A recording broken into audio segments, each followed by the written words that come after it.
get started. Welcome, everyone. Thank you so much for being here. I'm Susan Gottesfeld, Director of Corrections and Reentry at the Justice Center. I've been working in the field for more than 25 years, from providing direct services in prisons, jails, courts, and the community, to partnering with state and local governments to improve reentry outcomes.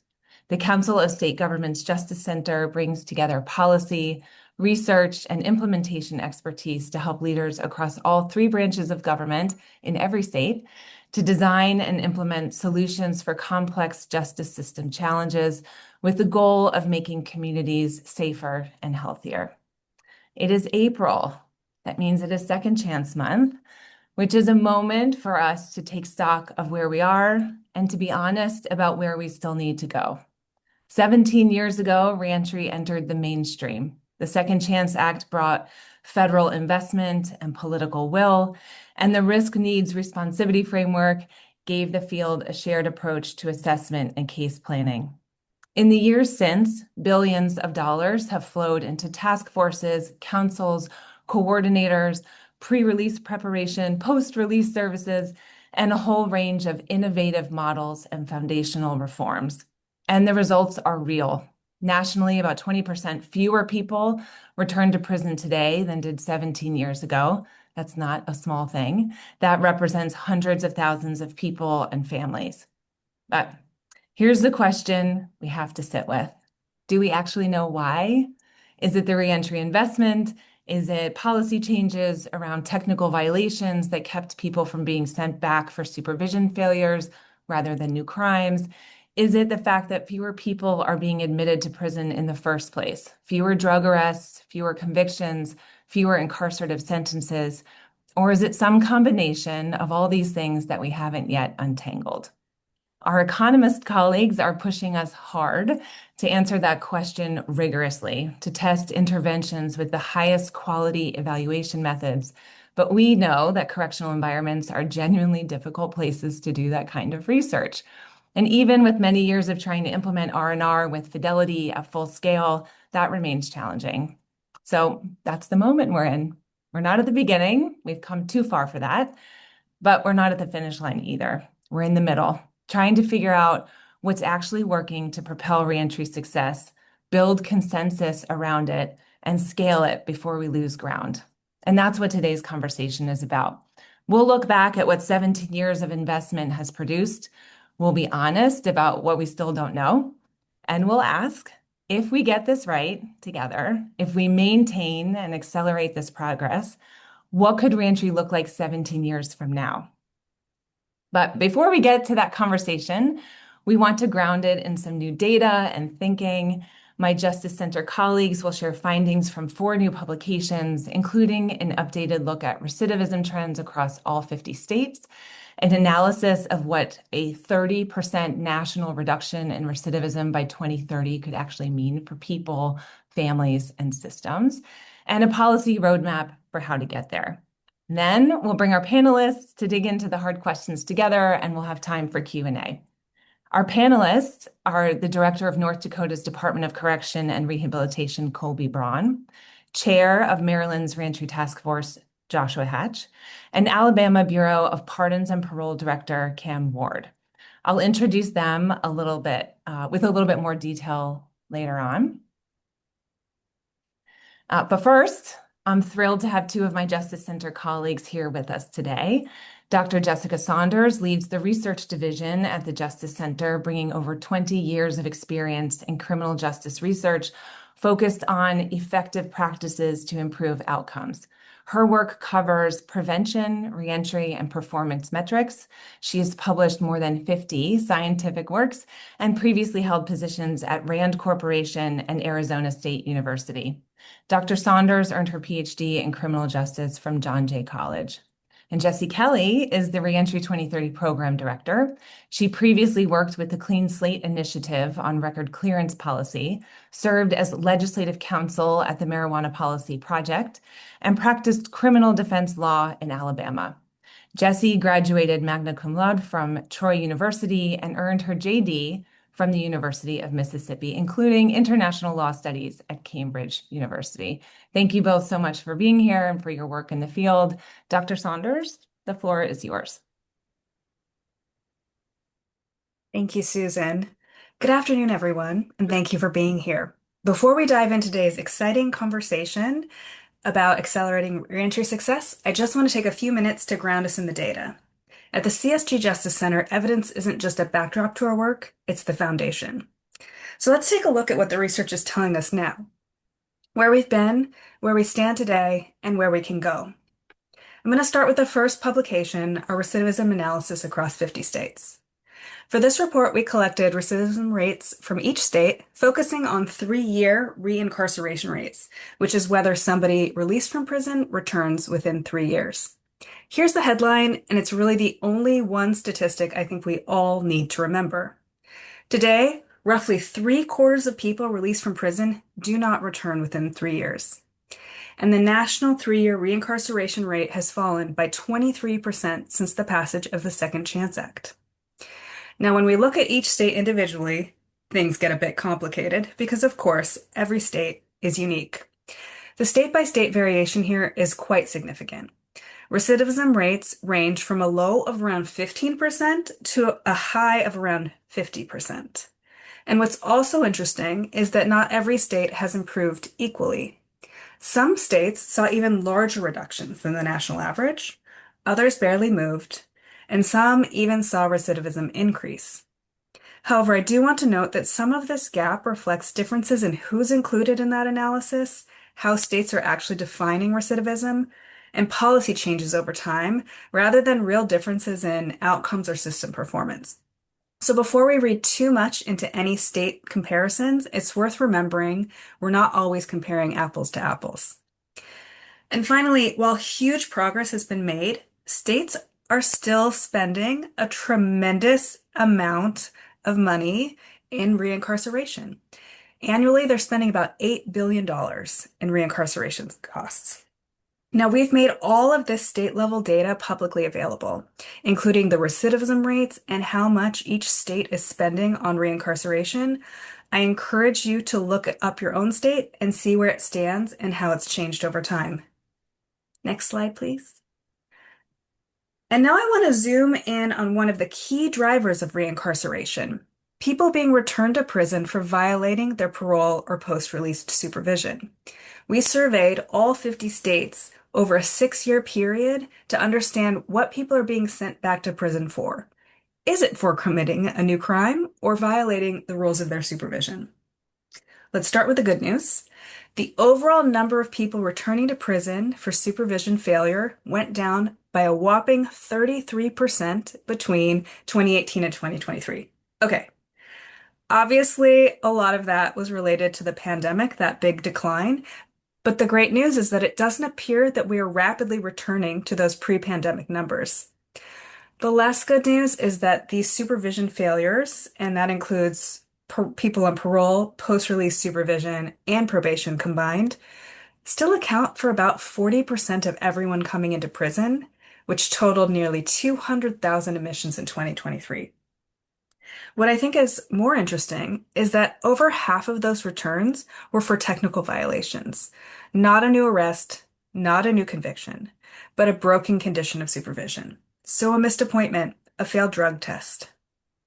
However, just like with the recidivism data, there's plenty of variation in trends and admissions across the states. We've made that state level data publicly available in a really cool, okay, cool for nerds, interactive data website, which includes the annual prison admissions and populations from supervision violations. Again, I encourage you to look up your own state and see where it stands and how it's changed over time. Next slide, please.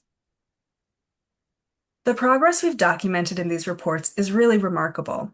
A 23% drop in recidivism in just the last 15 years.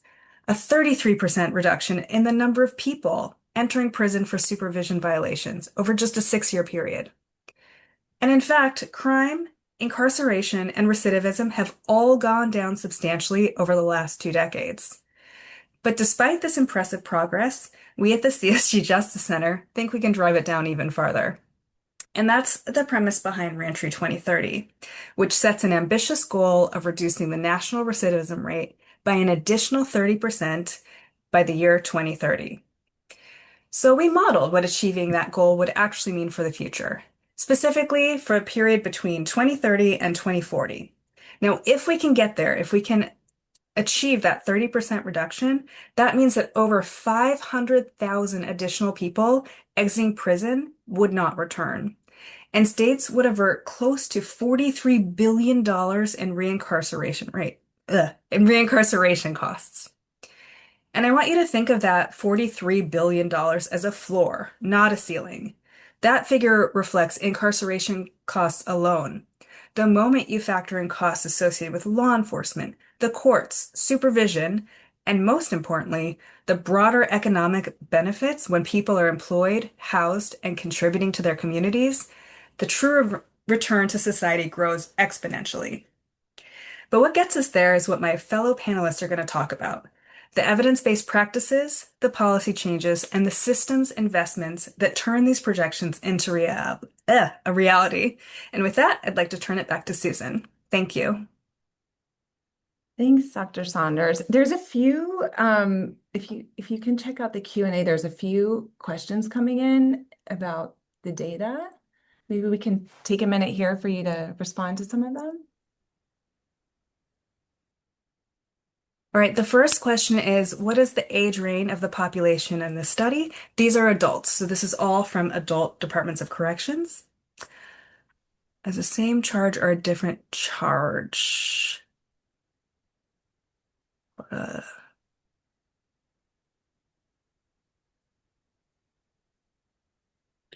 the recidivism statistic that I was using there was for reincarceration within 3 years.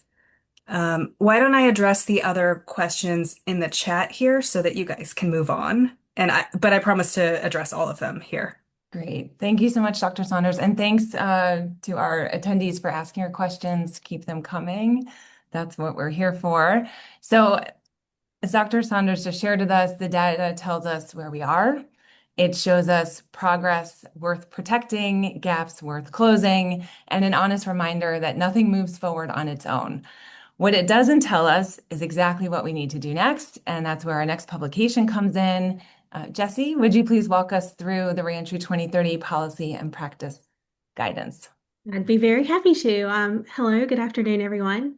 Reentry 2030 responds to the challenges that data just illustrated for us. It offers a coordinated, human-centered roadmap for states to build systems and scale policies and interventions that give every returning person the support and dignity that they need to thrive.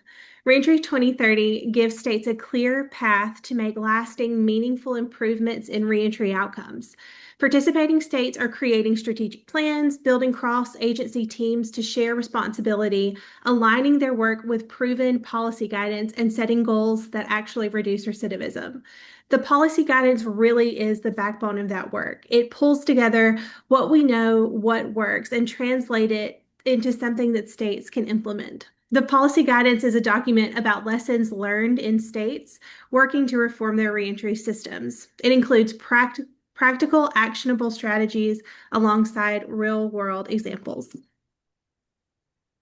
The 7 principles outlined in the policy guidance are a unified framework and emphasize practical takeaways with examples of what states can accomplish. Taken collectively, these principles foster a reentry system that is coordinated, transparent, and centered on human dignity. We're about to go through all 7 of these core principles and learn a little more. Principle 1 is integration between courts, corrections, and community supervision. Integrated coordination is really the thread that runs through everything else, and it's what we mean when we talk about a whole of government approach. At its core, strong reentry systems means that courts, corrections, supervision, and community partners aren't operating in silos, but rather they're working together with shared goals and shared accountability. In practice, that looks like shared data systems, aligned case planning, and clear roles across agencies so that nothing falls through the cracks. It also means starting reentry planning at intake and making sure people leave custody with the basics in place, like an ID, access to benefits, and a plan that is actually tailored to the individual. We've seen that states take this whole of government approach seriously. Those are the states that see real, sustained improvements over time. Principle 2 is safe and stable housing. Housing is fundamental and a foundational element to successful reentry. It shapes how effective every other intervention will be. The guidance calls for a more proactive and intentional approach, starting with universal screening for housing needs early in the process, well before release. It also emphasizes that aligning key resources like housing vouchers and building strong partnerships with housing authorities can create real access points for individuals in reentry. States are also taking a closer look at policy barriers such as restrictive background checks or local ordinances and working to reduce those obstacles. On the implementation side, dedicated roles like housing navigators or landlord liaisons can make a meaningful difference in connecting people with available units. And reentry housing should be about long-term stability for the individual. Principle 3 is economic mobility and meaningful employment. Economic mobility is about more than just getting someone a job. It's about creating real pathways to long-term sustainability and upward mobility. A big part of that is removing structural barriers, especially occupational licensing restrictions that can block access to entire industries. It also means preparing people for real opportunities through training, apprenticeships, and programs that are aligned with local labor market demand. Employer engagement is critical, and states can build those relationships by bringing employers into facilities, building fair chance hiring pipelines, and helping shift perspectives about hiring people with records. When states get workforce development and economic mobility right, it becomes one of the strongest drivers of improved reentry outcomes and reduced recidivism. Principle 4 is focused on education. Education is one of the most consistently proven strategies to improve reentry outcomes, and it plays a central role in building long-term stability. The principle focuses on expanding access to both in-custody and community-based education by making sure people can engage in high-quality programs, including career and technical education, as well as post-secondary pathways. There's also a strong emphasis on alignment to ensure that the credentials people earn are industry recognized and can be connected to real job opportunities. Another piece is continuity, which includes making sure credits transfer and that education counts, so the path to credential attainment is clear. At the end of the day, this is about creating real sustainable pathways forward that are rooted in quality educational opportunities, not simply participation in offered programs. Principle 5 focuses on health and behavioral health treatment. A large share of people leaving incarceration have unmet medical, mental health, or substance use needs, and those can quickly become barriers without consistent support.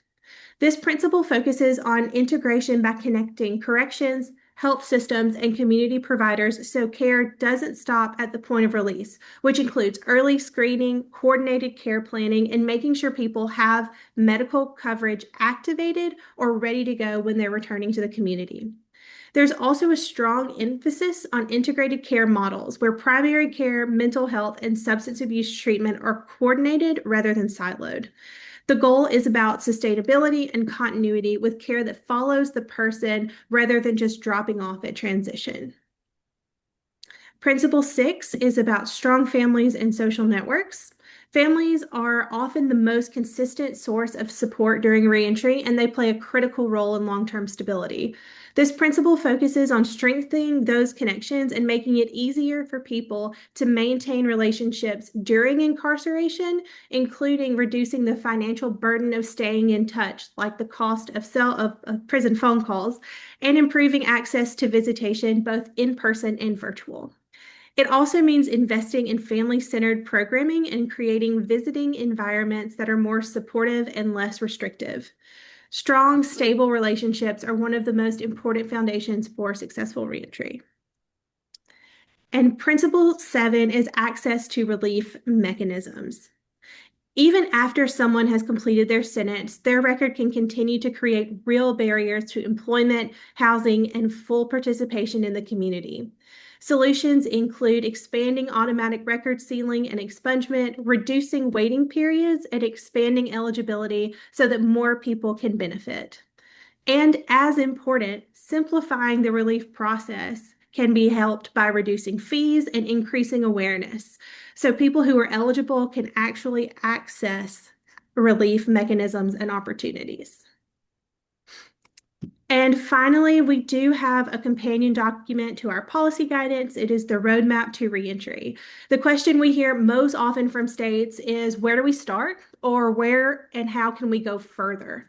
This roadmap is designed to answer that. It gives states a practical way to take these principles and turn them into action, whether they're building from the ground up or strengthening what's already in place. And that includes setting bold, measurable goals, which is what is central to Reentry 2030, as well as aligning agencies around those goals and using data to track progress and drive accountability. At the end of the day, this is about moving from isolated efforts to coordinated systems that deliver real, measurable outcomes at scale. And I will pass it back to Susan. Thank you so much, Jessie. Thanks for that great presentation. And thanks to all of you for being so active in the chat and the Q&A. Our presenters are working their way through your questions and getting answers to you. So thanks for your patience while we work on that. So from what we learned from Jessie and Dr. Saunders, we can see that the data and the roadmap together tell us something important. We have real momentum and real work left to do. Some states have driven remarkable reductions in returns, and others have seen their numbers tick back up or plateau. Progress, it turns out, is not self-sustaining. It has to be tended. And here's a question the data can't yet answer for us. We spend a lot of energy tracking who goes back to prison, but most people don't. What do we know about them? Who is thriving, employed, housed, excuse me, healthy, connected to their families, and how did they get there? If we could fully understand that, imagine what we could do with that information. That's the opportunity the Reentry 2030 roadmap is pointing toward. 7 principles, a clear direction, and the next several years to prove what's possible. If we can align our efforts, sustain our investment, and learn as we go. To dig into all of that, I am thrilled to have with us today 3 leaders who are living these questions in the real world. Colby Braun was appointed as director of the North Dakota Department of Corrections and Rehabilitation in January of 2024. He has served as the agency's director of facility operations since August of 2018 and previously served for nearly 5 years as warden of the North Dakota State Penitentiary, 4 years as DOCR's director of transitional facilities, and 6 years as warden of the Dakota Women's Correctional and Rehabilitation Center. Director Braun, an educator as well as a corrections leader, earned a bachelor's degree from Dickinson State University and began his career in corrections in 1997 as a correctional officer at the Southwest Multi-County Correction Center in Dickinson. Joshua Hatch knows firsthand about the challenges of reentry, having launched a reentry-focused business within 6 months of his 2019 release from prison. Now Vice President of Diversion, Reentry, and Reentry Services at Anne Arundel County Community Action Agency, he has built workforce and wraparound reentry programs serving justice-involved individuals. He secured more than $4 million in funding and led the creation of the county's first transitional housing facility. A leading policy advocate, Mr. Hatch chairs the governor's task force on reentry in Maryland, which was established in 2024, and he remains committed to improving reentry outcomes nationwide. Cam Ward, who is the chairman of the CSG Justice Center Advisory Board, was appointed as director of the Alabama Bureau of Pardons and Parole by Governor Kay Ivey in December of 2020. He is a member of Governor Ivey's cabinet and serves as chairman of the Commission on Reentry. Prior to the Bureau, Director Ward was elected to the Alabama House of Representatives in 2002, where he served 2 terms. In 2010 and 2012, he was elected to the Alabama Senate, representing parts of Shelby, Bibb, and Chilton counties, where he served as chairman of the Senate Judiciary Committee for 9 years. He also served as Alabama's Deputy Attorney General and Assistant Secretary of State. He is a proud alumnus of Cumberland School of Law and Troy University, where he serves on the Board of Trustees. Welcome, panelists. Thank you so much for your leadership and giving us your time today. As we mentioned earlier, it's April. We all know that that means it's Second Chance Month. And Second Chance Month is about more than policy. We're going to talk a lot about policies today, but I know you're all with me when I say it's about values. So I'd love to hear from you, to kick it off with you all, to hear what values are driving your reentry focus. Mr. Hatch, if we could please start with you and then go to Director Braun and Director Ward. Well, thank you so much for having me, Susan, and thank you for the question. As you just stated, this work is very, very personal for me. I was incarcerated for 10 years, and that experience permanently shaped the lens through which I see this system. Even today, after everything I've accomplished, I still walk through this world knowing that many people see me as something less than human by virtue of my incarceration. That is the reality of millions of returning citizens. The 3/5 experience doesn't end at the prison gate. And that's why I fight hard to awaken the consciousness of people in positions of authority, because the values driving my work are very, very simple: humanity, dignity, and respect for every person without exception. All right, thanks. Thanks for letting me be here as well. When I think about reentry, I really get back to something simple. It's kind of the basics of corrections. When I started as an officer in '97, care, custody, and control. Custody and control was really what we focused on. And the reality is care should be on the front end. That should be the top priority of what we do. And if we don't care about the people in our system, nothing else beyond it really matters. And so I think we often underestimate how hard reentry really is. That transition from prison back to the community is one of the hardest things most likely a person's ever going to do. Josh is probably going to be able to attest to that much more than I can. I've always just been on the other side of this work. But when you think about, you've lost all your support systems, you're trying to rebuild relationships, you're carrying that label, as Mr. Hatch mentioned. And for us, we have to expect success. So for me, it comes down to this: do we actually believe that people can succeed? And then do we believe they're worth the effort? The value of a second chance, and I talk about this with all new employees, if you don't believe in second chances, this work is not for you. Period. This is not the right job. So if we don't believe in second chances, policy and programs are never going to work. You have to first have that at the forefront. And so with all of this work, it's not just about corrections and rehabilitation. It's about all of our communities, our employers, policymakers. It's all of us that have to be in it. If we want safer communities, second chance, we're dependent on second chances. And the reality is I've looked at some of the questions coming in. We're not going to do it perfectly. That's the reality. We just need to try to do it better. If we do, and we continue to focus on that, we're going to have less victims, we're going to have less crime, and in the end, we're going to have stronger communities. So second chances is the value that really pulls me into this.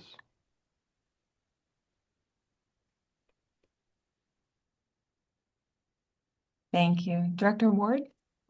Yeah, so at the end of the day, it's about people.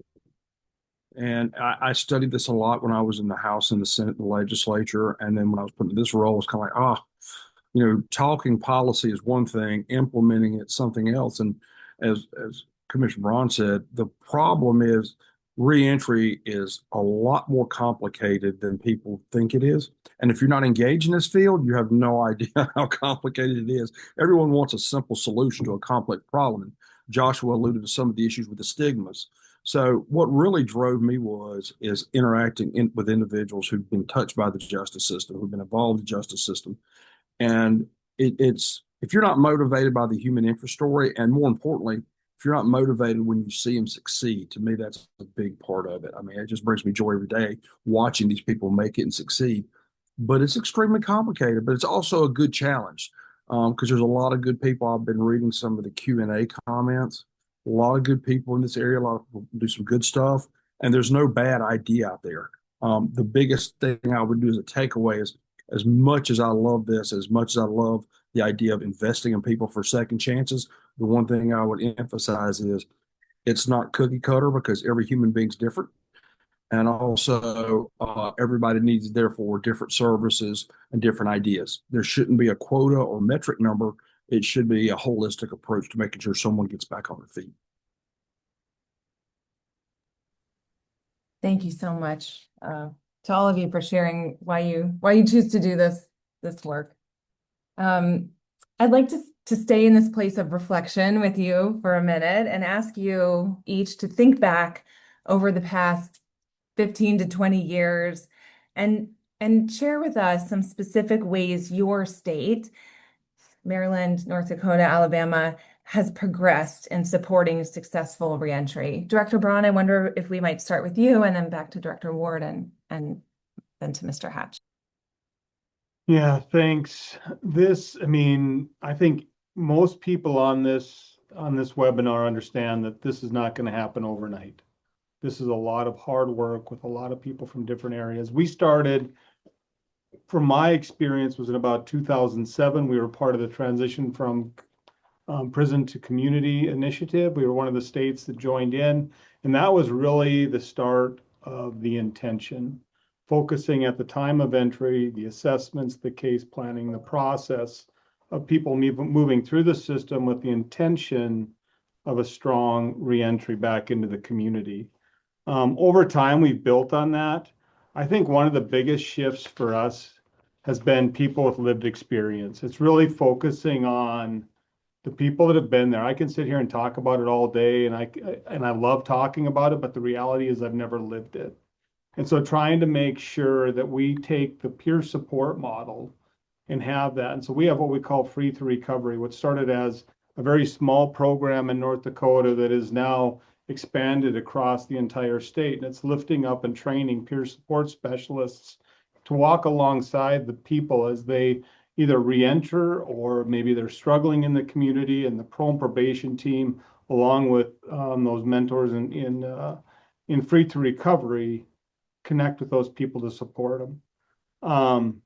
I think the credibility matters. I mean, all the years of doing this, I ran prisons more than I've done most of the work. The credibility in those peers versus somebody like me coming in, I think that makes a big step. And so not only are we there in terms of Department of Corrections and Rehabilitation, but our governor appointed the first commissioner of recovery and reentry into the cabinet. So now you have a connection with all of us recognizing that voice is at the table right alongside the governor as we talk about it. And so I think that really matters. I think it sends a very clear message that reentry is not a side issue. This is public safety. This conversation is all about public safety. Thank you. Thanks. Director Ward? Yeah, so reentry's come to the forefront and been a bigger part of the conversation and policymaking, I've noticed, really over the last decade and a half. One of the things I would say is in Alabama, it's a little complicated. We're a little different. We have a Board of Pardon Parole. We have a Bureau of Pardon Parole, which I oversee, which handles all reentry. And then you have a Department of Corrections. All three are separate. But one of the things that I've noticed is in the discussion, people are, at least in my agency, what we're gelling around is there's three primary things that you really have to focus on, in addition to a lot of other issues. But the three big ones are mental health treatment, addiction recovery treatment, and job placement, job training. that kind of goes hand in hand with the education training as well. But I can tell you, as we're watching reentry efforts going forward, I'm seeing a lot more public dialogue where it was kind of taboo before. And I always sell it in my state. We're a very red state. So one of the things I sell is this is public safety 101. And while we're not the only piece of the puzzle in public safety, I think successful reentry, people successfully reentering society and making it in life is hands down a big public safety issue. And it resonates. We go to Rotary clubs, Kiwanis clubs, chambers of commerce, and talk about why reentry is so important. You see the light bulb go off. And oftentimes people don't think about it until you put real world cases in front of them. And then you see a total change in attitude of business leaders, policymakers, advocates out there. And you see a lot of more common ground than you saw before. Thank you. I wanna build on what Director Braun and Ward shared, because the progress they've described is real, it's meaningful, and I can speak to the Maryland experience with both hope and honesty. I consider myself recently released, 2019. So when I talk about where reentry stands, it's not in Maryland. I'm not reading from a report. I lived it and I'm still living it. But the needle is moving. Governor Westmore and our General Assembly deserve credit for elevating this conversation in a way that wasn't happening before. The creation of the task force itself is a signal that Maryland is serious about reform. But a conversation without a budget is just a conversation. And right now, Maryland, the investment inside of the Department of Public Safety and Correctional Services to support reentry preparation is $0. And I want to be clear, money alone won't fix this. We need to fundamentally retrain how correction officers, parole and probation officers, and courts think about their role. There are deep misconceptions, as my colleagues have alluded to, about reentry. Everybody doesn't understand reentry, what the benefits are, and what public safety truly requires. But we have to make sure that when we're having these conversations, we have the right people at the table. Oftentimes we, turn to everyone else other than the people in which this problem truly affects: the families, the formerly incarcerated, the currently incarcerated.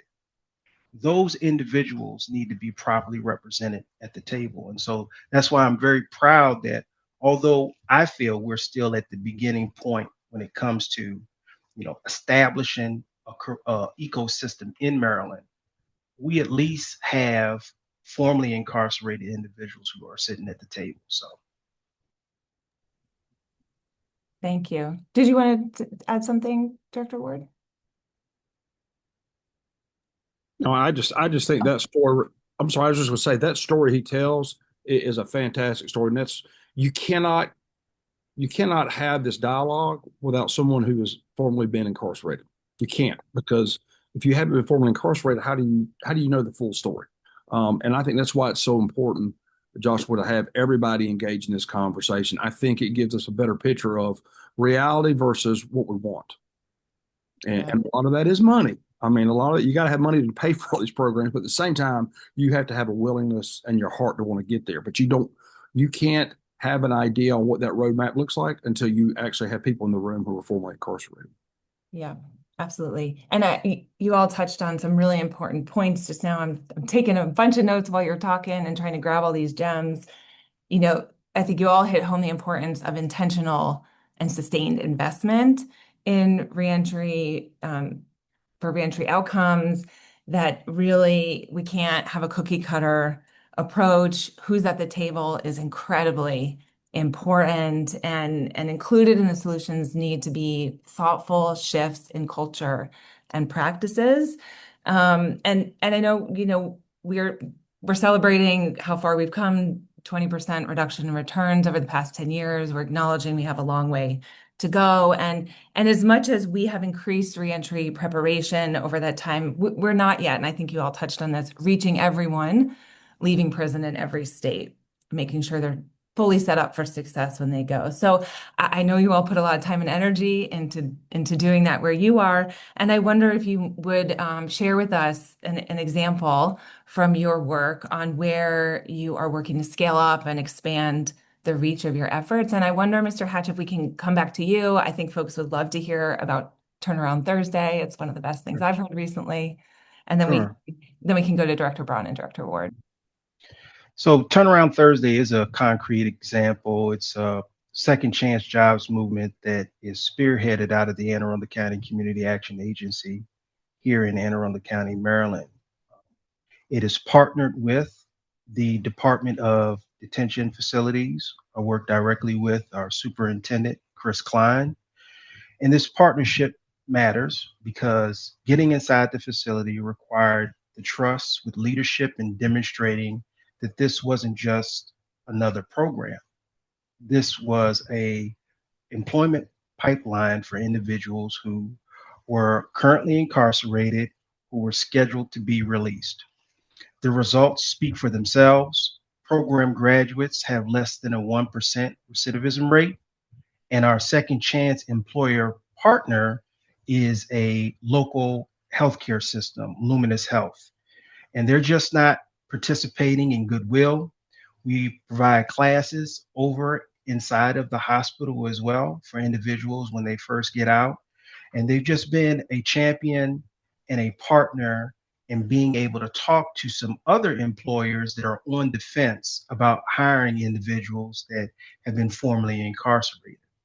So that's the lesson. When you invest in people before they walk out the door, you don't just change their outcome, you change how employers see returning citizens, you change the community, you change the lives of members of their family because they're able to contribute from day one walking out the door with a plan. I'll just say I love that. I mean, when you start talking about really, I always go, well, I get to a place, most of the people that are leaving are moms and dads. And so when you start thinking about those kids, and if we prepare them for mom and dad to be there to help support those kids, so just love it very much. Susan just said it, but really this is, again, gets back to the intentionality of this work. And we used to treat in North Dakota like it was everybody's job. Everybody's job was reentry. And so the parole probation officers, the case managers, everybody, right? But the reality is what it actually meant was it was nobody's job. Because it was just like these added duties that like all of you and and all of this time I kept thinking this is going to work, this is going to work. And we had to stop, pause, and say, no, we're going to invest in reentry. And that didn't mean, I mean, so you have to get creative. We all know that in corrections that you have to get creative and figure it out. So we had to move positions around, but now we have a reentry program manager. We're building up staff to support Robin and her work. And then we also put community resource managers in every prison. Well, not every prison. Oh, if there's a warden on here, they'll probably be like, hey, I don't have a community resource manager yet. But the plan is, right? So it's all about lifting that up and building this model so that it starts on the inside and it progresses as they go through. The other thing that we've done is we've really seen the community step up. So we brought community resource fairs into the prison. And so what that was is basically when you have the gate keeps the community out as well. And so we had to open up the gate and invite the community in. When we first started doing it, we did it in the chapel. We'd have 10 or 11 different community resources. In the last few events, we have to say you're on a waiting list. We don't have room for you. So part of it is just sending the invitation out. And I think Director Ward mentioned that too, is like, it can be anybody. It's not like it has to be, if somebody's interested, invite them in, give them the opportunity to provide that. I talked at our church a couple of years ago, and I had no idea, just talking about what the work is, why it's important. And they said, well, what can we do? And I said, I don't know. So they started a supper. So now every month there's a community supper for people reentering. We went from 10, 20 people there. The last two times there's been over 100 people in the room with corrections employees, interested people, and people reentering. It's a community. It's that feeling. And now all of a sudden we got two more communities asking, how do we get this started? What can we do? And so I think it goes back to recidivism is not the Department of Corrections and Rehabilitation's responsibility. It's all of us. It's a community's responsibility to support those folks. And I think once people understand it, whether it's the resource fairs, whether it's a director like me saying, nope, we're going to put the resources here and making sure that the support is there, or if it's just community members saying, these are human beings and how can I help? And all of a sudden the felony tag goes away because now you just know it's another guy or another gal that needs some support. And so I think all of those pieces is what really drives the scaling, because it's not just my responsibility anymore, it's everybody's. Thank you. Director Ward, we'd love to hear from you. Yeah, Susan, I was going to say there's three things that have just jumped out at me in this conversation, what I've seen in practice here in my agency. First is when I first came here, this agency was always either your total law enforcement tough on crime or your total reentry. You were never both. And I think there's a balance of both. I think there's room for both. To that end, we were the first agency in Alabama that created the Office of Deputy Director for Reentry Services, and she's fantastic. But to really up that up a little bit to make sure it was a better performance, better service for the citizens, we also hired an individual who I knew long before he was incarcerated. He was actually briefly played in the NBA for the San Antonio Spurs. He was convicted of a felony in Alabama. He now works with us on reentry services. And his expertise is great because, again, like Mr. Hatch said, he's been there. He knows what's real and what's not, what's fabricated, what's not. And finally, one of the things we did, which has been, I would say, we had our biggest success story, is when I came into office about a year later, we had the opportunity to purchase a prison that was closed. It was no longer a prison. We purchased it, refurbished it, redid it, and turned it into a complete residential reentry center in one of the poorer areas of our state in West Alabama. To this date, 3.5 years later, we've had over 550 people graduate. And of that, they've gone through all the treatment, they've gone through the programming, the resources they needed. Of all that, of that 500, over 550, we've now had one person actually recidivate. So that tells you there's something they're working. Other states have called us about it. I think it's a great success story.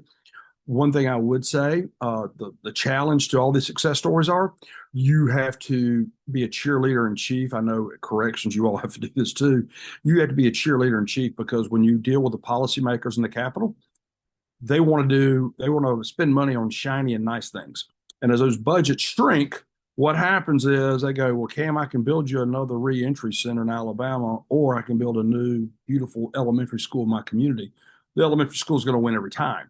And that's not right. It's not fair. It's just the world we live in. So I think not only are we seeing success in what we're doing, but I think we also have to sell that success to policymakers to invest the resources in it so we can expand those successes. If I had 4 more regional centers like that one I just mentioned, our recidivism rate would drop drastically because it's the results are proven. Thank you, guys. Thank you. That was a great pitch to scale, I think, from all of you sharing what's working and what's possible. When Jesse was presenting earlier on the 7 principles, they're all important. A big one that stood out for me today and stands out often, and I'm hearing glimmers of in your answers, is a whole of government approach, right? Director Braun, you just said reentry belongs to everyone. I heard you say that. Mr. Hatch, it's part of the community's role, and I've heard that echoed from you as well, Director Ward. So when we think about that, agencies coordinating across courts, corrections, workforce, housing, health, this gets to that complexity that you were pointing out earlier. Director Ward, what does that actually look like in practice where you are? How does it support progress towards your goals? And if you want to touch on this part, where does it break down? Because it's simple to understand that this would be helpful, really hard to do in practice. So we'd love to hear from you. Director Ward, yeah, please kick us off. I would just say one of the things coming from the legislature where I was involved in the budget process, I realized there's no way I can accomplish everything I want to accomplish in this job currently with the resources I have. So why reinvent the wheel if mental health is already carrying out a particular program in their agency? DOC. We also work a lot with Veterans Affairs. There's workforce development's our newest partner. So I think those partnerships across state government are crucial. You've got to have them. There's no way one agency by themselves, whether it's a corrections or a Bureau of Pardon and Parole or whoever, there's no way you can do that by yourself. So these relationships have been great. And sometimes that makes me a roving diplomat. I spend a lot of time with other agency heads saying, hey, wouldn't you love to get involved and help us on this on the reentry aspect? I think that's wonderful. I think where the breakdown comes, honestly, is a lot of people don't understand what we do in the criminal justice world unless you live it like we do. And even as a policymaker and a criminal attorney, I thought I knew it all. I knew 5%. 6 years later, I'm still learning. But I will say what you have to do is educate these potential partners as this may not be your area normally, but here's a way to get here. And this is why it's important to you. And finally, I would say this. When we pushed hard and lobbied for a breakdown in occupational licensure last year in Alabama, we had a law in place that was very restrictive of the formerly incarcerated getting an occupational license. We had 6 different agencies and 6 different private sector groups, organizations pushing to break down those barriers.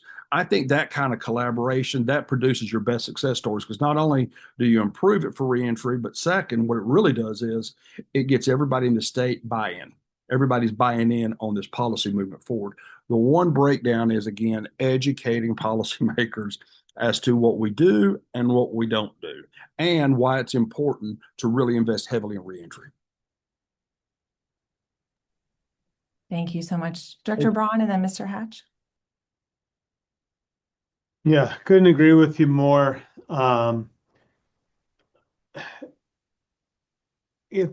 I think it's, I mean, when you start thinking about like a lot of the work within corrections rehabilitation, it's running prisons.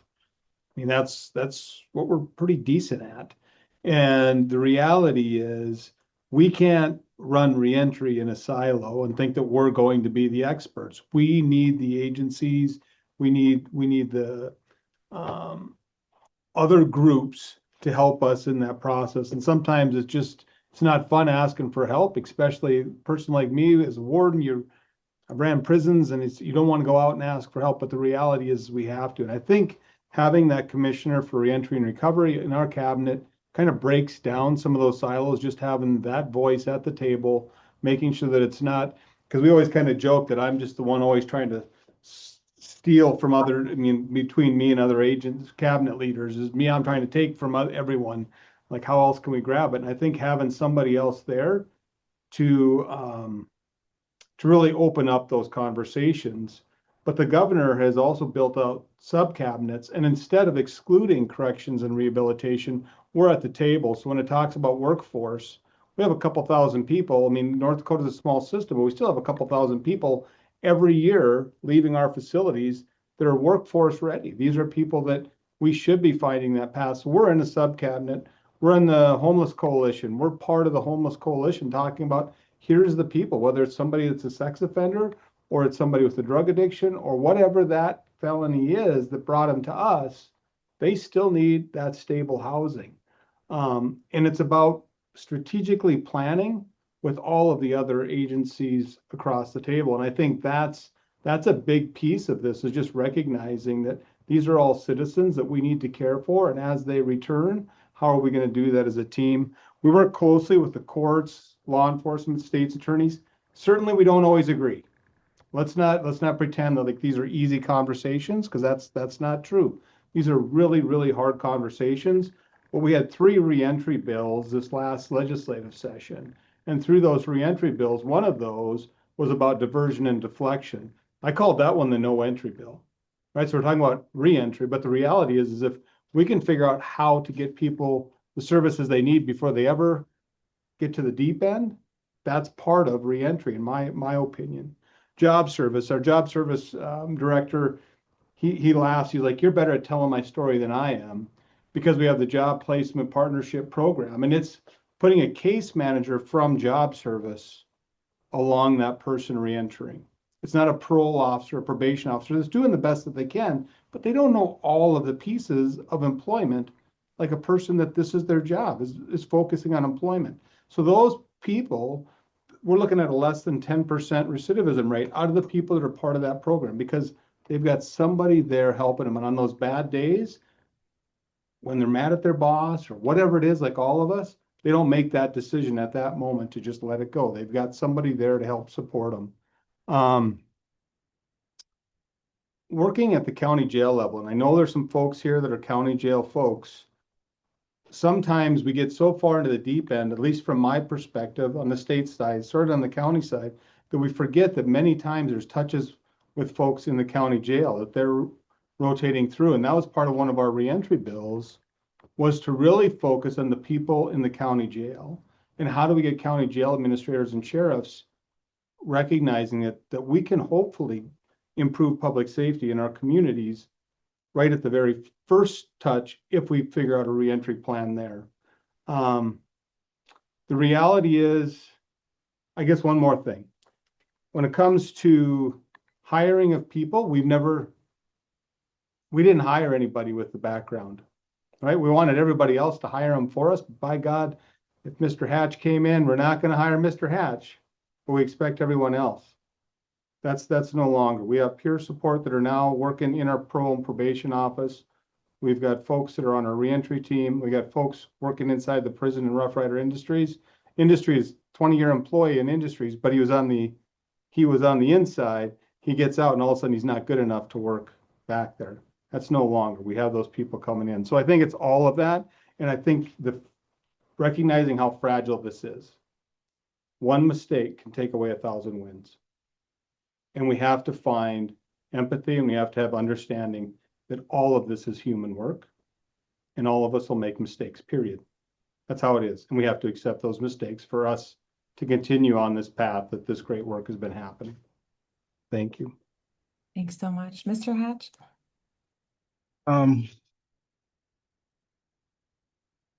So we're talking about coordination across agencies. Yes, both. As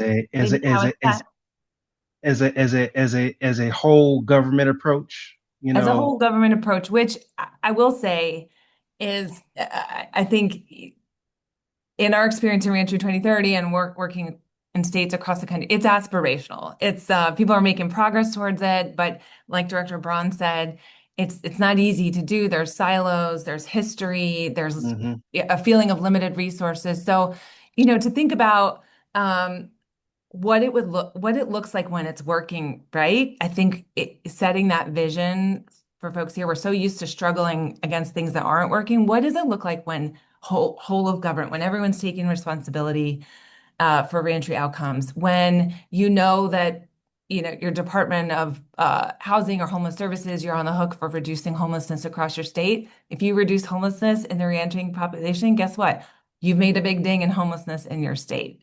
Same thing for unemployed. So yeah, what does it look like when it's working? What's the dream? So the reality is we're talking about whole government. We should be talking about whole community approaches, because we understand that 95% of people that are incarcerated are going back to the community.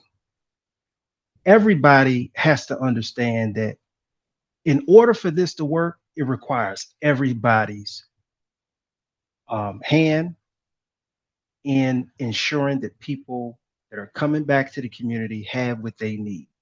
And a lot of times when you speak to agencies, departments, and organizations, they focus solely on what they're doing. When you look at my story, and I won't be long, but my first day off the ankle monitor, I was able to obtain a job because of a member inside of the community. It wasn't a state agency. It wasn't my parole agent. It wasn't the police department. All of these departments and agencies that are seeking to, establish reentry. No, it was a person inside of the community.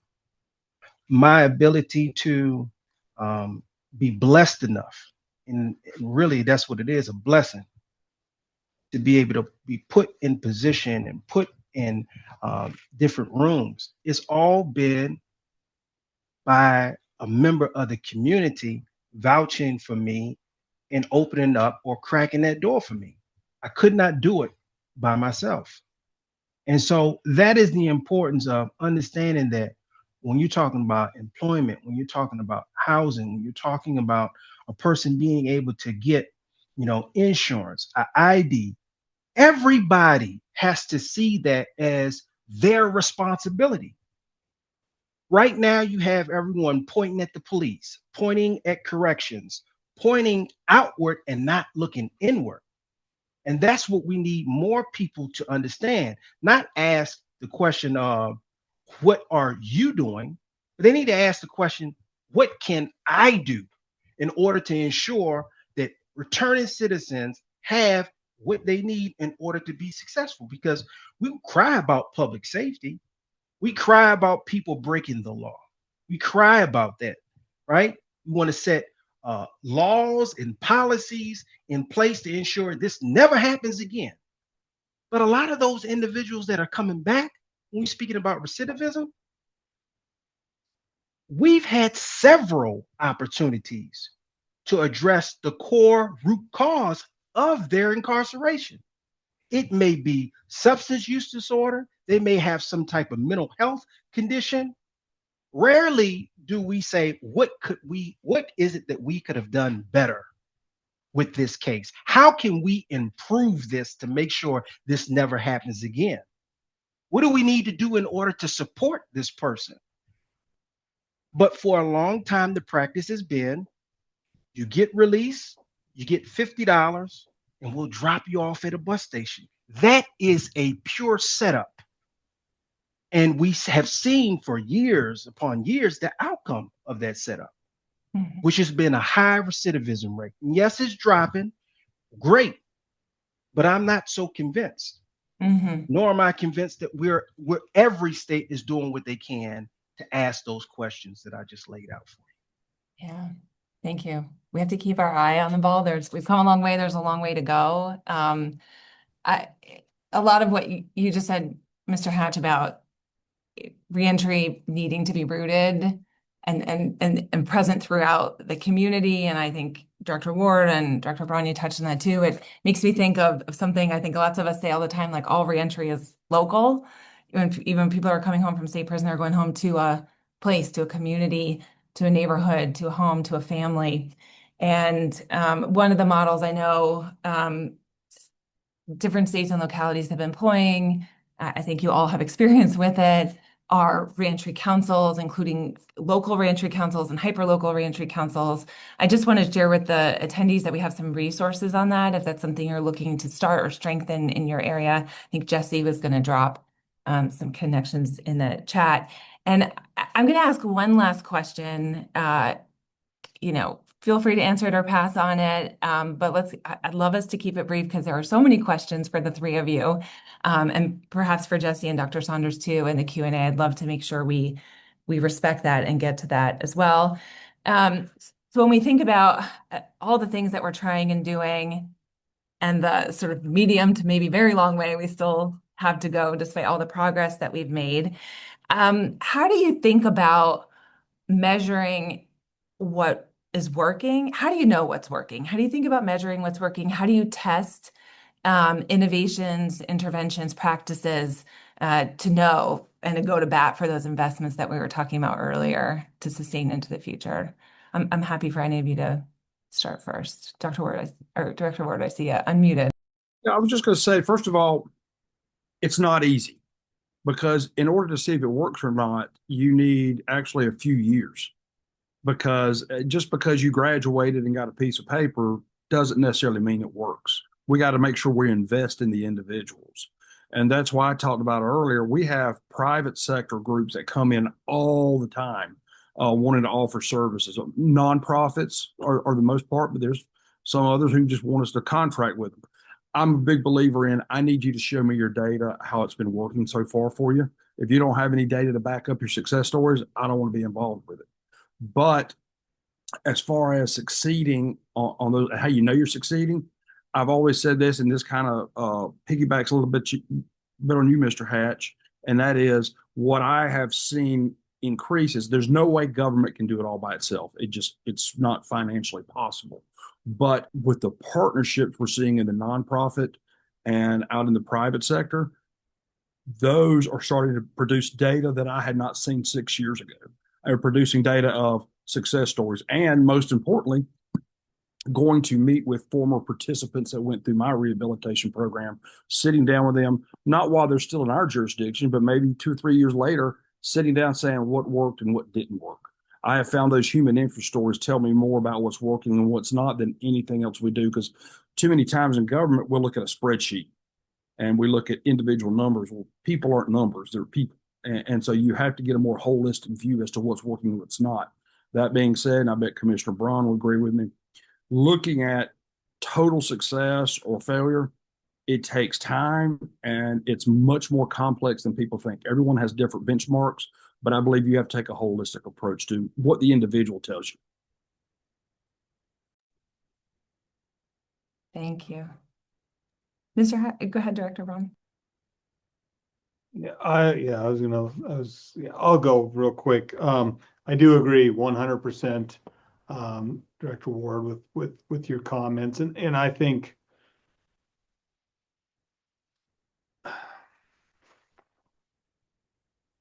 I don't even, this is a tough spot, because the reality is, when you think about the time a person spends inside facilities, and then from the time they leave, then it's a 3-year mark after that before we start seeing, like, okay, it's a success or failure. I think as a system, we have to start saying, okay, how did the person do after 6 months? How did a person do after a year? And start making it more incremental, because if in the first 6 months I do really well and I have some really bad times, and all of a sudden addiction starts taking back over in my life, and all of a sudden I get back into that, is that a failure? I don't know if it's a failure, but we know that a person is in this situation, and addiction and substance abuse has taken them back down that path, and continuing to work through it. And through Second Chance Month, one of the things we do is Kaylee, our communications person, she sends out stories. One of the stories was a guy that's been in the system a few times. And he wanted to tell his story. And his story was basically that he got to talk to his oldest daughter as he was coming out. And she said, "Dad, I've had to live without a dad for the first 13 years of my life. I need you." And at that moment, he said, "You know what? I'm going to commit to that." And now he's got a job. He's successful. He's 4 years sober. But the reality is, it's a long path to success. And so I think some of the things, it's like, well, that doesn't work. Well, the reality is this might work for this person and this might work for that person. And we're going to continue to have to push it. But when we have to look out 4 or 5 years before, and you have every legislative session where legislators are going to have to make decisions on not only policy, but appropriations. And if that data is not there, it's hard. And so I don't have a great answer. I think it's about listening to Mr. Hatch. I think it's about listening to the people who have been through the system that says this is what works. And we have to run safe prisons, safe jails. If people aren't safe, we're nothing. If I have to lace up my shoes to go have breakfast, that's all I'm worried about that day, is just making it to supper. And so it all starts with safety first, and then we have to continue from there. And so I think it's much bigger. And if I blamed my high school for the things that I did stupid during college because somehow they were the ones, and we somehow say reentry has to last 3 years or 5 years, and if not, then it's somehow corrections and rehabilitation's fault. I think we have to find a different way. I think recidivism, I think this is all important, but I do agree with Susan in her comments about, and I'm supposed to do this quick and I'm not being very quick. It's about success. We have to find the people that are success. We have to listen to the stories. We have to listen to the people, and we have to trust it. And I will just stop there. Sorry, Josh. No, you're good, man. You're good. You're good. You're good. I'm in a nonprofit space. That's where I'm at. That's where I sit at. I work with of course, Community Action Agency. A lot of folks probably don't know what that is, but it's the anti-poverty agency here in Anne Arundel County. Reason why I said that is because I deal with funders all the time. And funders, they want to know, they're interested in one thing. What is the outcome from the funds that I gave you? And I think it's important. It's important. I say all that to say we don't follow the full arc of a person's journey from arrest through incarceration, through release, into the community. It's not an expectation to do so. We only ask one question: did they get locked back up? And that is very narrow, right? We have to really broaden our horizon.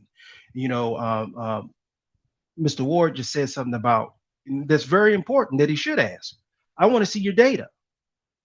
I've been able to secure the funding that I've been able to secure for the agency based on the requirement that we have to track the data on the individual. We want to know whether or not the program is working, what changes need to be made, how do we improve upon what we're already doing. The only way that you're going to be able to do that is if you actually are following the person.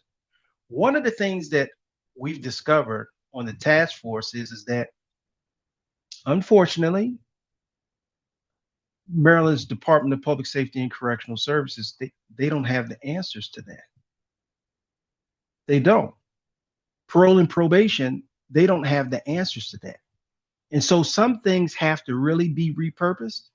We've got to reevaluate the way in which we track individuals and their stories and make that a priority, especially if we're talking about improving the system. You can't improve a system if you're blind to what is actually going on, both while the person is in your care, custody, and control, and also when the individual leaves. You have a program that comes inside of your facility. How do you know the impact of that program? Do you just have it on the books just to have it? Because if you are not able to speak to the outcomes of individuals once they leave your facility, then you don't know whether or not the program actually works. And so we have to challenge ourselves. We have to say, okay, this is a workforce development program that's coming inside the facility. How many individuals actually get employed when they leave? If you can't answer that question, then you just have another service inside of there, and probably for nothing. Thank you. You just hit one of the main themes, home. I think, looking beyond recidivism, only looking at who's coming back doesn't tell us about what success looks like for those who aren't returning, which is, as we said before, most folks. Thank you all so much for engaging with me and my questions. But I'd love to turn to our attendees' questions. There are 90 right now, so I do not think we'll get to all of them. There's some main themes running through these questions, so I hope our attendees can bear with me as I try to condense some of them to have you all focus on those themes. Medicaid is popping up in here, questions from attendees about how you all in your systems are using Medicaid or hope to utilize Medicaid to improve the reentry process. Included in that is what's the role of peers, and can their positions be funded through pre-release or post-release Medicaid funded services? So I'll leave it to y'all to see who wants to jump on it. We changed the law. Actually, it was interesting. It was a bill I passed over a decade ago, changed our Medicaid law so that when you walk out the door of a correctional facility, automatically we have an officer who helps you restore your Medicaid rights if you're eligible. And when we do it right there that day, so that you don't have, there's not a lag time, for example, getting your medication. It's been utilized much more by women than men, but it's still there. And I think the Medicaid aspect is crucial in addition to the housing aspect. Those are issues that are kind of nuanced, but if you don't utilize them, you're missing out. But Medicaid's a great example of it. You streamline it, keys making it easy. You don't want a 3 or 4 month gap. You want it to be quick and immediate so they can get right back and continue with whatever treatment plan they've been going through while they were incarcerated. Thank you. Anyone else want to touch on Medicaid before we keep rolling?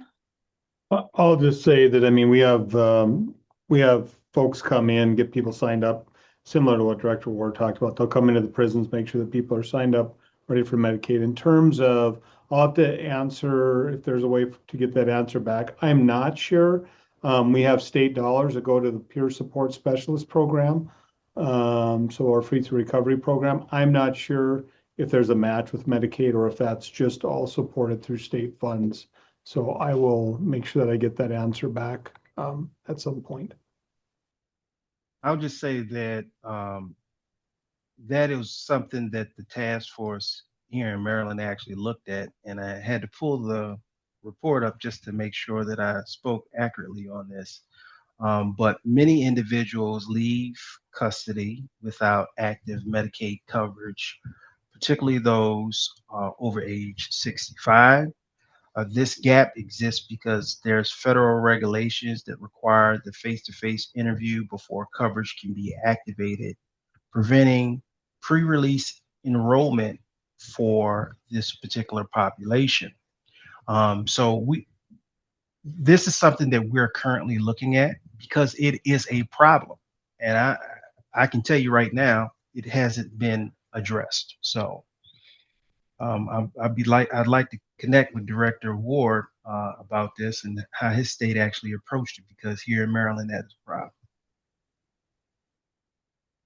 Thank you so much. There's also education, training, access to higher education. There's a few graduates sort of talking about their experience in the Q&A and in the chat. And I'd love to hear your thoughts on the role of education and training in your reentry visions. It's crucial. Got to have it. In addition to mental health, substance abuse, got to have the education component. Alabama has something kind of unique, and I'm on their board. We have a 2-year college in Alabama, J.F. Ingram Technical College. They only service one population, those incarcerated or those formerly incarcerated. That's the only population they service. So when we have, say, a program in welding, which has become really big in Alabama for the formerly incarcerated, what happens is they come in and do it, and they do it for free. We don't pay them. They pay for it out of their budget. So it's a huge benefit to us. And currently, the U.S. Navy, for example, has said, hey, we need about 5,000 more people to do welding jobs in Mobile Bay. They approached us and said, we love the idea of those formerly justice involved to be there. Ingram State is paying for the welding, paying for the classroom, and they're building it inside our reentry centers. To me, education is one of the parts of the three-legged stool you just can't ignore. And I will echo that point. I agree. In Maryland, I can tell you that that is a priority inside of DPSCS. They're looking for partnerships, have a lot of partnerships already with some of the universities and offering higher education. But again, goes back to something that we previously talked about with that data gap. We need to evaluate what the ultimate outcome of those programs are. Are individuals being placed in jobs? How does that impact them post-release? I'm jealous of Director Ward. That's all I know. But we do have, I think one of the biggest obstacles that we have finally broke the barrier is letting technology happen inside the prison walls. And so we have laptops people take back to their rooms, and they're hammering on college courses every day. And so we are small but mighty. I think we have about 45 people enrolled in secondary ed, but A year ago, we had 3. So, I mean, we have to take risk, and technology is one of the areas that we have to take risk inside our facilities, and it's awkward and odd, but the reality is technology is going to be part of a person's success as they leave, and education. I am an educator, so it's a top priority of finding that path. Thank you. I wonder if we can stick on technology for a second in the moment where that's a critical skill for any of us walking around to have to access services and employment and healthcare and know what's going on in our kids' schools and anything else, as well as maybe filling some gaps. It's a time of staffing shortages that is happening across corrections and community supervision and behavioral health care across the country. Does not seem to be letting up anytime soon. I'm interested to hear any other examples of tech solutions, either that you are employing or would like to employ. We're to employing one now here in Alabama that we just had a meeting before we came on this call. And one of the things I noticed is state agencies tend to work in silos. I have my information, but I'm not sharing with you. Everybody's that way. So one of the things we did, we got buy-in from other state agencies that are involved with justice, involved people. And one of the things we did was we bid it out, and we now think we have a database coming online that will allow all the agencies that deal with someone from the first time they touch the system to the very last time when they leave, compiling more data. It's the most boring subject in the world, but I can tell you it's going to be a game changer for Alabama, because what it allows me to do is seize it from the first time you had a juvenile issue all the way through the various steps in the criminal justice process. I can now get a complete picture. Right now, as a director of an agency, I have to go to 6 different databases to get any kind of complete picture of what this person looks like. If I had one spot to go to, I could read the notes from the supervision and the various people involved with them. That to me would be a huge game changer in being able to provide the services they actually need. So I think tech's going to be a big part of that. Yes. That's major, Director Ward. But I'd ask what are we going to do about the information that we learn about the person?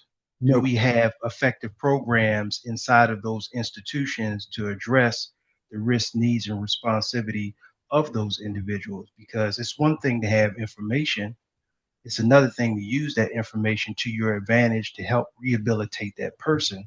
And what I've seen here in Maryland is that programs are held up because of staffing shortages. The first thing that correctional institutions will do is cut programs. They'll make sure they get to the shop, but they'll cut the program. Mm-hmm. And we've got to really reverse that. We've got to make sure that the person gets to the program so that they can get rehabilitated, so they can get back to the community. I'll also say that technology being employed inside an institution also lead to the incarcerated having to pay for it. And what do I mean by that? Well, here in Maryland, they have these tablets.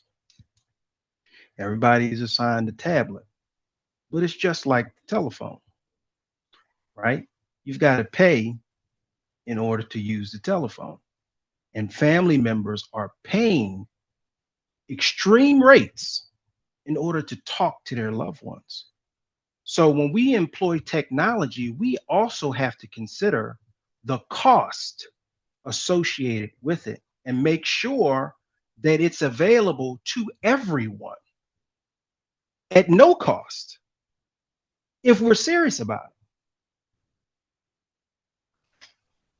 Thank you. I think Mr. that Hatch- goes back to the Okay. slide of the 400 and some billion, or whatever the number was, what that huge number, like this is a pennies on the dollar when we start talking about this. And so if we can really drive that home, that this investment is going to cost, we're going to save billions of dollars by making that investment that you're just talking about now.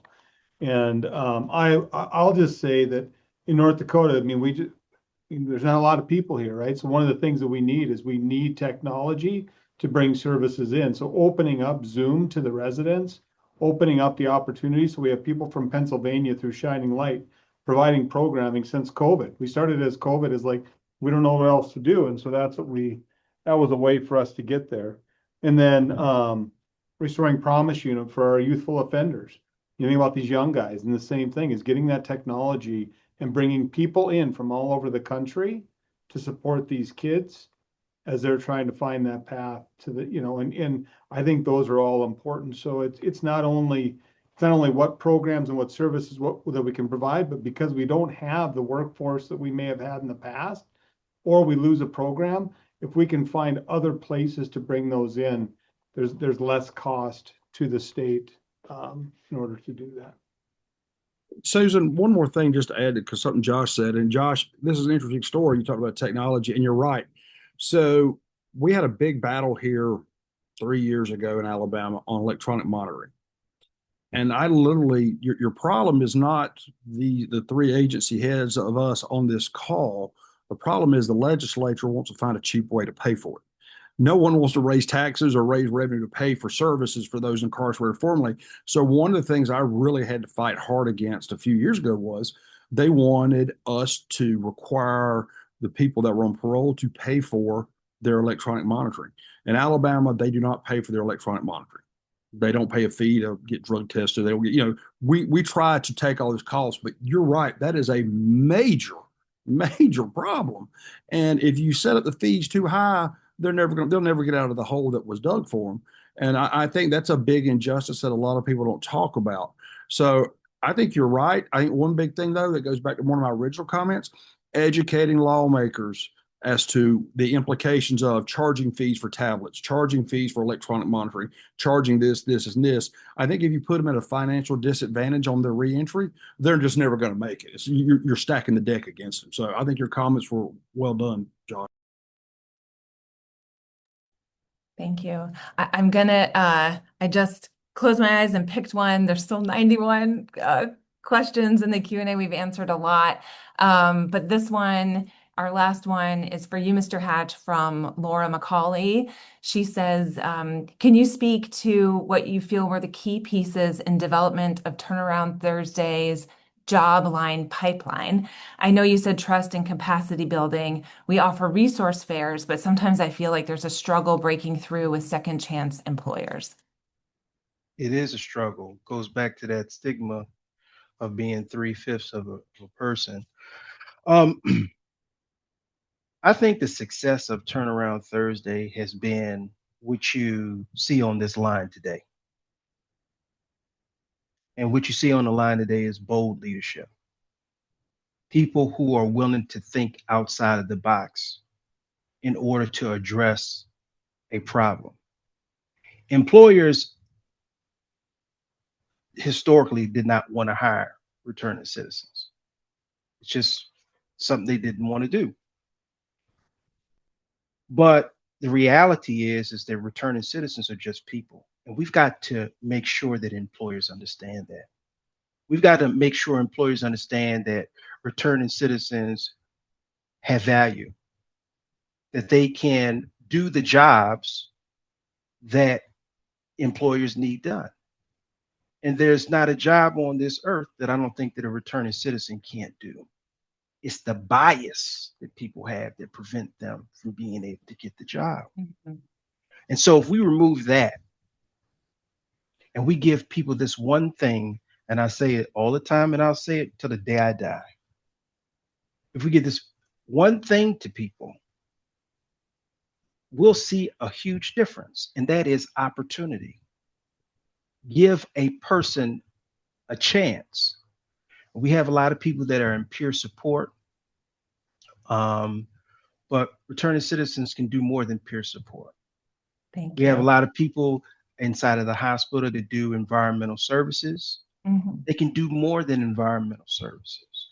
And so we've got to do the thing that Director Ward said. We have to educate people on the impact that can be made just by giving a person an opportunity. So Turnaround Thursday doesn't just give a person a job. Turnaround Thursday has an actual curriculum. We teach a person has to graduate from that program in order to be referred to the job.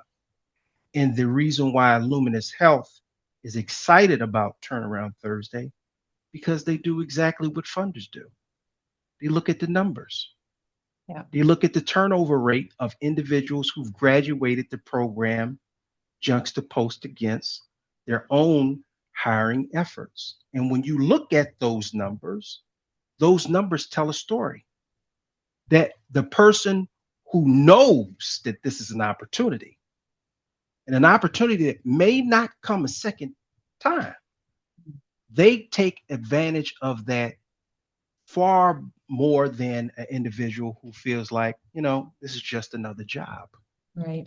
You got to remember those guys and those women that have come from prison, they're forced to work while they're incarcerated. Nobody on this line is going to challenge that position that I am. They're forced. Some individuals have to go to lockup when they refuse to go to work. So the work ethic is ingrained inside of them. And oftentimes they only make 50 cents a day, 40 cents a day. So when you give them an opportunity to make a livable wage, they run to that opportunity. So, we've got to do some educating. Thank you. Thank you, Mr. Hatch. Thank you, Directors Ward and Braun. Thank you to all of our attendees. Please read the publications, share them in your networks, get in touch with us for more resources. We invite you, your state, your locality, to join us in Reentry 2030. You can use this QR code to find out more about that. We'd love to partner with you. And I invite everyone here, all of us here today, to please consider today's discussion as a call to action to each and every one of us to act on at least one principle that Jesse shared with us in our jurisdictions this year. Thank you all for the incredible work you do to move the reentry field forward. Have a wonderful day.